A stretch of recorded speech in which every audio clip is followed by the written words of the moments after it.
Fala pessoal, estamos de volta com o nosso curso sobre controle de constitucionalidade. O tema da vez é objeto da ADI. E vamos trabalhar agora a questão da medida provisória. A medida provisória, constitucionalmente falando, tem um regramento constitucional específico. Mas antes de falarmos desse ponto, deixa seu like, segue o nosso canal que nós temos muita coisa bacana para agora e para o futuro. Voltando.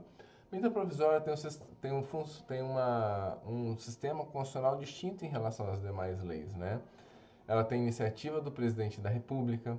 Uma vez publicada, a MP não revoga a legislação com ela conflitante, ela suspende a eficácia dessa lei. A revogação somente vai acontecer caso a medida provisória, ao final do procedimento no Congresso Nacional, seja convertida em lei.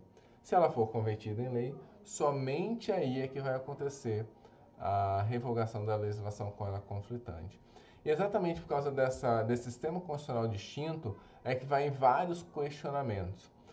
Adianto para vocês que a medida provisória pode sim ser objeto de ADI. Mas vamos aos questionamentos para a gente entender quais são os principais pontos a serem analisados. Primeiro ponto: quais efeitos abrange a concessão da medida cautelar em ADI, que tenha por base uma medida provisória? O... Essa medida cautelar, ela pode suspender os efeitos da MP, produzindo todos os efeitos normais de uma medida cautelar. Ah, professor, quais são esses efeitos? A gente vai ver na sequência do curso. Só entenda o seguinte: é possível sim a suspensão dos efeitos da liminar, de ela não mais produzir efeitos nos respectivos casos concretos. Contudo, a concessão dessa medida cautelar em sede de ADI não abrange, então ela pode suspender os efeitos da MP, ressalvado, ou seja, não abrange, ressalvada a possibilidade de a MP ser convertida em lei. Quais efeitos abrange a concessão da medida cautelar? Todos, normal, mas a jurisprudência sempre ressalva a possibilidade de a MP ser convertida em lei. Ou seja, a ADI não impede que a MP seja convertida em lei. Esse efeito da MP, ele nunca será suspenso. A MP sim será convertida em lei. Segundo questionamento: se a MP não for convertida em lei antes do julgamento final da ADI, a ação estará prejudicada? Um cenário em que a MP não é convertida em lei ocorre, por exemplo, quando ela é rejeitada. Se a MP, por exemplo, for rejeitada antes do julgamento final da ADI, a ação estará prejudicada. Imagine o seguinte cenário: tinha uma lei, depois veio uma MP, suspendeu a eficácia da lei. A ADI veio questionando exatamente um dispositivo dessa lei. Da MP. Se essa MP não for convertida em lei antes do julgamento da ADI, observe o seguinte: a ação estará prejudicada? Lógico que estará prejudicada. A MP, a ADI, desculpa, ela não tem mais objeto. A MP deixa de existir no ordenamento jurídico. Então, ela sim estará prejudicada em razão da perda do objeto da ADI. Isso consta, por exemplo, da ADI 1976. Seguindo, se a MP for convertida em lei antes do julgamento final da ADI, o que acontece com a ação? Vamos trabalhar aqui com um exemplo. Nós temos aqui a lei.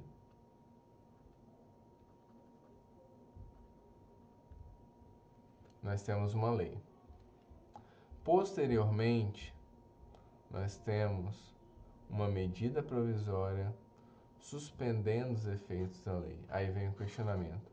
Se a MP for convertida em lei antes do julgamento final da ADI, o que acontece com a ação? Nós temos uma lei e nós temos aqui a ADI.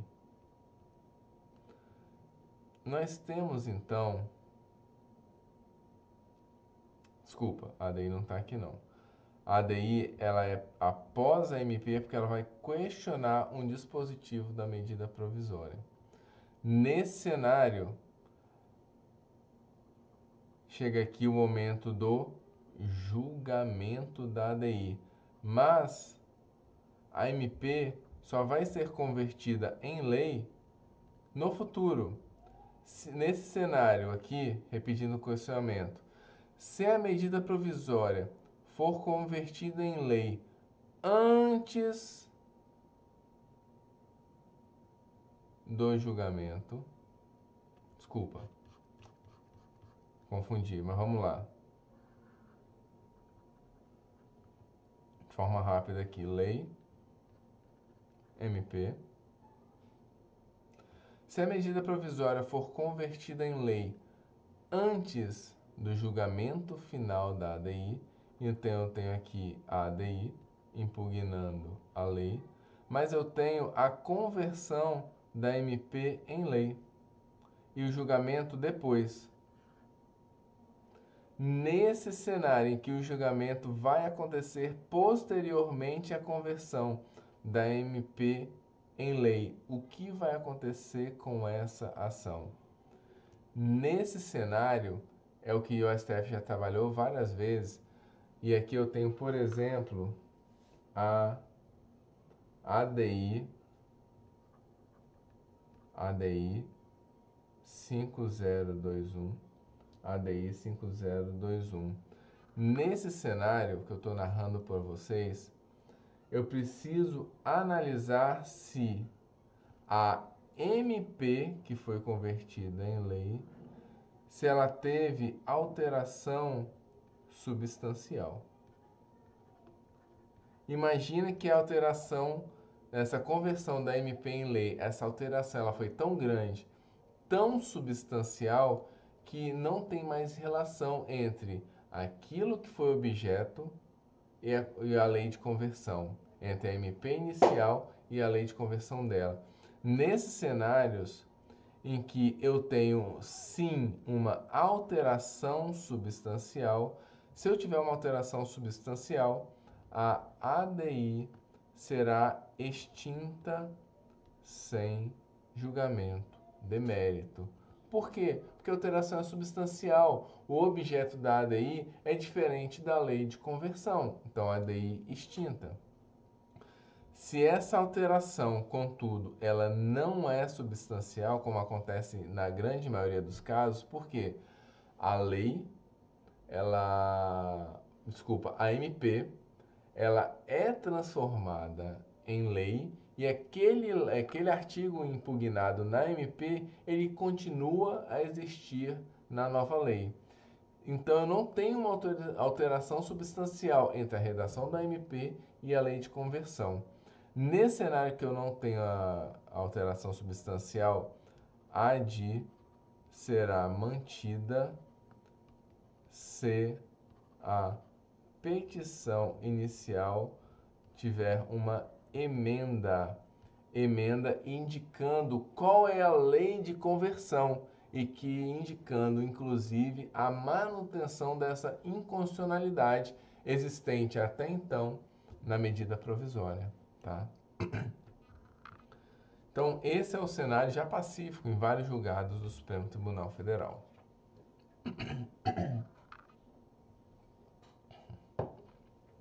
Seguindo, cenário distinto agora. Deixa eu só apagar o que ficou por cima.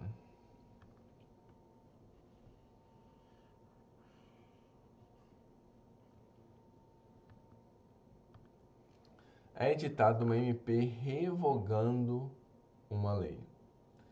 Se eventual em relação à lei por ela revogada for pautada para julgamento antes da MP, o que acontece com a ação? Observe um cenário. Eu tenho aqui uma lei. Depois eu tenho uma MP. Desculpa, ela não revoga a lei, ela suspende os efeitos da lei. Ela determina a revogação da lei, mas até ela ser convertida, ela somente suspende essa lei. Por isso que eu tinha colocado revogando aí, né? Ele determina a revogação da lei. É editada uma MP suspendendo os efeitos da lei, que ela suspende, né? Ela determina a revogação, mas ela efetivamente suspende. Se eventual ADI em relação à lei por ela revogada. Então a ADI, ela foi pautada aqui, ó, entre a lei e a MP. A ADI está impugnando a constitucionalidade da lei. Aí perguntas: se eventual ADI em relação à lei por ela revogada for pautada para julgamento antes da votação da MP, a MP ser convertida em lei vai acontecer no futuro. O julgamento é aqui, antes da conversão.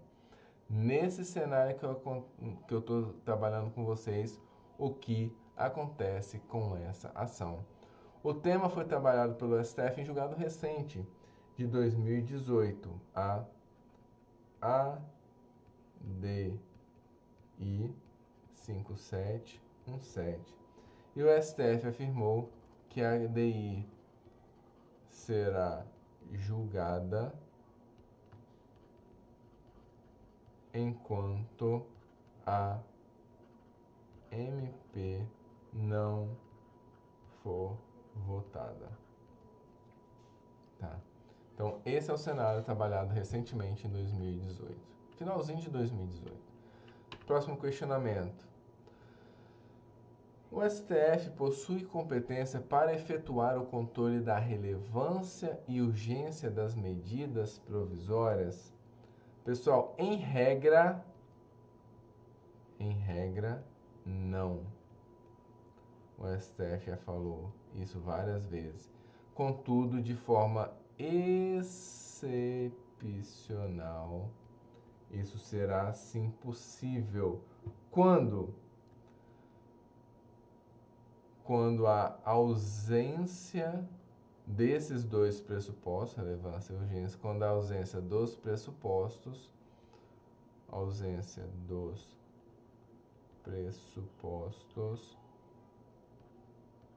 for evidente.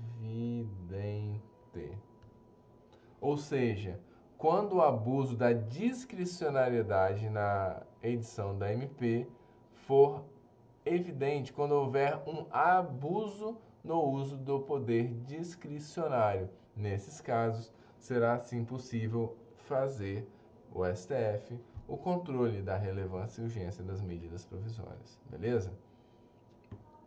Isso foi trabalhado, por exemplo, na AG RG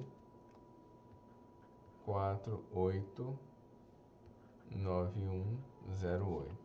Seguindo, a conversão em lei da MP é capaz de sanar os vícios até então presentes na medida provisória? Pessoal, a resposta é negativa. Os vícios continuarão ali presentes em relação àquele período, provavelmente, né, no qual a MP estava presente. E se a lei de conversão trouxer a mesma redação, todos os vícios continuarão presentes na redação final da lei de conversão. Então, a conversão em lei não sana os vícios presentes na medida provisória, a de MC 4048, tá? Então, os vícios, eles continuarão sim. Seguindo, não poderá ser conhecida e julgada ADI que tenha por objeto MP que antes do julgamento da ação seja convertida em lei sem alterações. Pessoal, nós vimos que ela pode ser sim julgada, desde que a alteração não seja substancial e haja o que? A emenda da inicial, tá? Então, exatamente por isso, a assertiva, ela é falsa. Seguindo, tratados internacionais. Aqui a gente precisa fazer uma distinção entre tratados internacionais comuns, sem conteúdo de direito humano, e os tratados internacionais com conteúdo de direito humano. Observem o seguinte: os tratados internacionais sem conteúdo de direitos humanos poderão sim ser objeto de ADI. Vários precedentes, inclusive, nesse sentido. Só que o tratado internacional, ele precisa estar incorporado no ordenamento jurídico, né? E mais do que isso, é importante consignar que o objeto da ADI não é o tratado. Essa é a pegadinha. O objeto da ADI será o decreto legislativo que incorpora o tratado, que é o decreto legislativo que traz para dentro do ordenamento jurídico o tratado internacional, então, com força interna, tá? Então, ele pode ser sim, não há qualquer restrição. Em relação aos tratados internacionais com conteúdo de direitos humanos, a resposta é depende. Qual a natureza jurídica desses tratados? Como nós conversamos, eles podem ter natureza de norma constitucional ou natureza supralegal. Se tiver natureza de norma constitucional, ele poderá ser sim objeto, só que ele seguirá a lógica das emendas constitucionais, como nós vimos no respectivo vídeo sobre o tema no vídeo anterior. Em se tratando de natureza supralegal, ela vai seguir a regra da legislação brasileira, da lei ordinária, lei complementar, é a mesma regra da lei. Então, só essa divergência aí, cuidado, tá? Porque sim, podem ser sim objeto de ADI. Súmulas. Nós temos no Brasil as súmulas vinculantes e as súmulas não vinculantes. As súmulas vinculantes, em tese, são enunciados, né, em caráter geral, abstrato e de ordem vinculante, obrigatório, de observância obrigatória, tal como uma lei. Então, poderia ser induzida a ideia de que pode ser sim objeto de ADI. Contudo, o STF, em sede de debate do tema na ADPF 147 AGR, no âmbito dessa ADPF, o STF afirmou o seguinte, que as súmulas vinculantes possuem um procedimento específico para a sua criação e para a sua alteração e para a sua revogação. E esse procedimento específico impede que elas sejam objeto de controle concentrado, ADPF ou ADI. Então, súmulas vinculantes não podem ser objeto. E as súmulas vinculantes não podem ser objeto. E as súmulas não vinculantes? O STF igualmente afirma que não, porque as súmulas vinculantes não têm nenhum grau de obrigatoriedade, de coercibilidade, de modo que não há se falar em serem objeto de ADI. E resoluções administrativas do CNJ ou CNMP. O tema foi debatido na ADI MC 12. O STF entendeu que essas resoluções administrativas do CNJ e do CNMP, essas resoluções, elas possuem força primária. Como assim força primária? Elas inovam no ordenamento jurídico, tal como uma lei. E exatamente por terem a mesma força, a mesma lógica de funcionamento de uma lei, elas podem ser, sim, objeto de ADI. Isso já está pacificado, são normas primárias, repito, com fundamento direto na Constituição Federal. Questãozinha aí para vocês.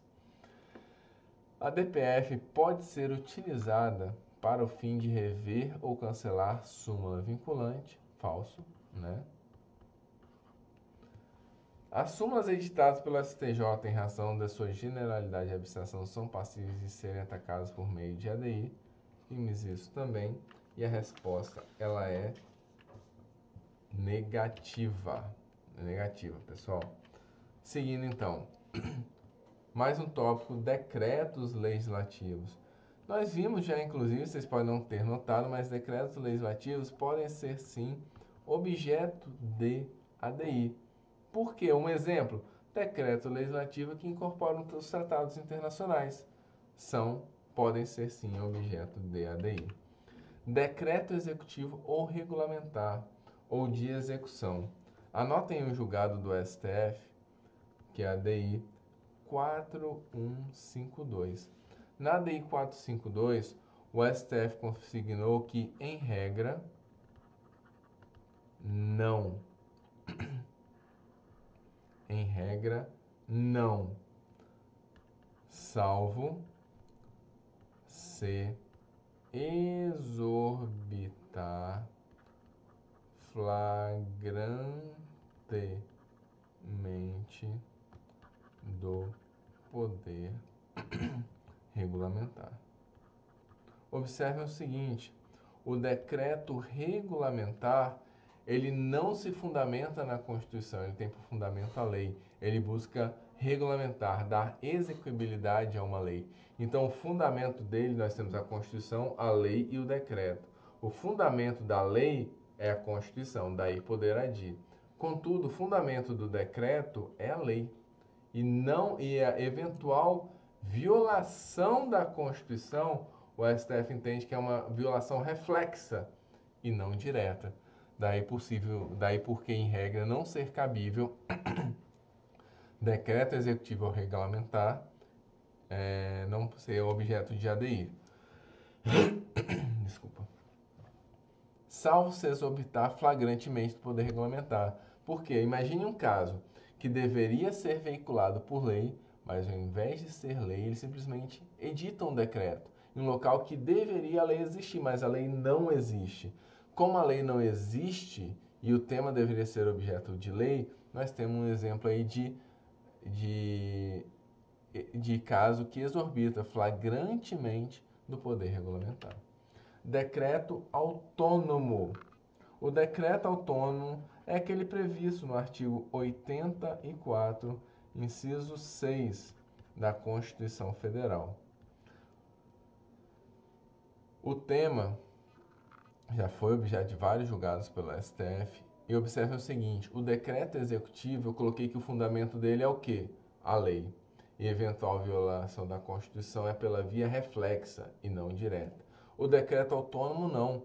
Por previsão expressa na Constituição Federal, ele vai regulamentar um tema com fundamento direto na Constituição. Então, eventual violação do decreto autônomo é diretamente a Constituição Federal. Não existe uma lei regulamentando aquele tema.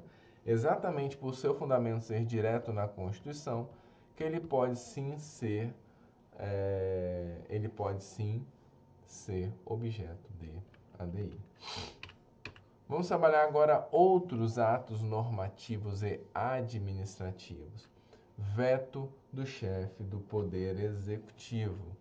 Pessoal, o veto do chefe do Poder Executivo, ele é visto como um ato político do chefe do Executivo. E foi essa linha argumentativa que o STF trabalhou na ADPF QO 01. O veto do chefe do Poder Executivo não pode ser objeto de controle de constitucionalidade, seja em sede de ADI, seja em sede de ADPF. Seguindo, regimento interno de tribunal ou das casas do Poder Legislativo. O STF já tem ampla jurisprudência afirmando que sim, que eles podem sim ser objeto de ADI, porque o regimento interno ele inova no ordenamento jurídico. e cria trâmites internos dentro dos tribunais e dentro do Poder Legislativo que não estão previstos em lei, mas estão ali somente, e por inovarem no ordenamento jurídico, podem sim ser objeto de ADI. Decisões administrativas de tribunais. As decisões administrativas de tribunais, em regra, elas não podem ser objeto de ADI. Por quê? Entenda o seguinte, decisões administrativas têm efeito concreto. Atos administrativos de efeito concreto não podem ser objeto de ADI. Não confunda aqui as leis do MP de efeito concreto. Nós estamos trabalhando aqui com atos, com decisões administrativas, atos administrativos. Esses não podem ser objeto de ADI. Contudo, se essa decisão administrativa ela tiver efeito erga omnes para além daquelas partes envolvidas naquele procedimento, como já aconteceu em alguns casos, neste cenário excepcional, ou seja, em regra não, mas excepcionalmente nesses casos, será de forma excepcional, repito, é bom deixar frisado, sim, possível a ADI nesse ponto ser veicular, né, ter como objeto a decisão administrativa de tribunal. Em regra não, salvo de forma excepcional. Seguindo, sentenças normativas e convenções coletivas do trabalho. A doutrina coloca que não ao mesmo argumento da súmula vinculante. Por quê? Sentença normativa e convenções coletivas na Justiça do Trabalho tem um procedimento específico para o seu funcionamento. E exatamente para ter um procedimento específico, que elas não podem ser objeto de ADI, uma vez que elas devem ser impugnadas por meio desse procedimento. Tá? Atos administrativos de efeitos concretos, não há mínima dúvida de jurisprudência super pacífica do Supremo Tribunal Federal, não podem, em hipótese alguma, serem objeto de ADI. Não confunda com MP ou lei de efeito concreto, que pode. Tá? Atos privados. Atos privados, como nós vimos no controle difuso, pode sim ser objeto do controle difuso. Só que aqui a situação ela é diferente, porque em sede de controle concentrado de constitucionalidade você precisa de ato estatal por determinação direta da Constituição Federal. Então, atos privados não podem ser objeto de ADI por determinação da competência. Quando a STF, quando a Constituição fixa a competência para impugnar quando a Constituição fixa a competência do STF em sede de ADI, ele determina que são atos normativos no âmbito do Estado, União-Estado, né? Então, exatamente por isso, não podem atos de índole privada serem questionados aqui. Só uma observação, todos os casos que eu falo que não pode ser objeto de ADI, né, ou de ADPF, eles sempre poderão ser objeto no âmbito do controle difuso. Tá? Os objetos da ADPF nós vamos estudar ainda mais na sequência do nosso curso. Seguindo, a DPF pode ser utilizada para o fim de rever ou cancelar a súmula vinculante. Nós vimos que nenhuma ação do controle concentrado, então a assertiva ela é falsa. As súmulas editadas pelo STF, em razão de sua generalidade e abstração, e essa é uma questão do tópico anterior, né, que nós já vimos. Então, como nós vimos no tópico anterior, súmulas editadas pelo STJ em razão de sua generalidade e abstração são passíveis de ser atacadas por meio de ADI? Não, não podem ser objeto de ADI. Beleza, pessoal? Finalizamos esse vídeo por aqui. Voltamos na sequência com mais sobre controle de concentrado e constitucionalidade na sequência do estudo da nossa ADI.